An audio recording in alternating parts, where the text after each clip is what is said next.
Hi, this is Yolanda Van Veen, and in this segment we're going to talk about how to train an apple tree. So you buy a nice little apple tree start and you throw it in the yard, and if you ignore it, it will still give you fruit. But there's some tricks that you can use to train it so that you get more fruit in the end and that it'll last longer, and that for the next 10 to 20 years you can get apples out of that tree or even longer.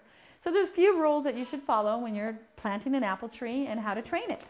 So the trick with an apple tree is, even when you have a small start, is to cut out about half of the limbs. And you want the middle part to be more of a vase or an oval in the middle. So by just cutting one of the leads out on this side and the opposite side, then the opposite side, then the opposite side, you're thinning out the tree, and then that way for the future it'll have 4 main branches that will support the tree and give you lots of fruit. So then the second year you have these 4 main branches that have gotten much larger, and sometimes they have a tendency to break if it's really windy. So by just using a nice strap or a rope or a nylon, anything that's soft, and just tying the 2 sides together, then you don't have to worry about them splitting apart. But you want to cut out a lot of the top growth so it stays shorter. You don't want an apple tree to be 30 feet tall with just large limbs so you can't get to the main apples, because most of the apples are going to grow towards the top of the tree. So by just trimming out a lot of the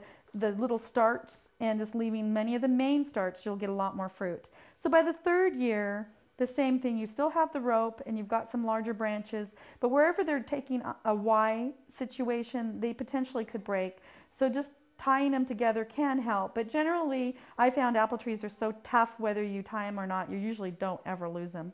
And then the same thing, you just cut out a lot of the top branches, and that way they're much fuller and you can get to the apples.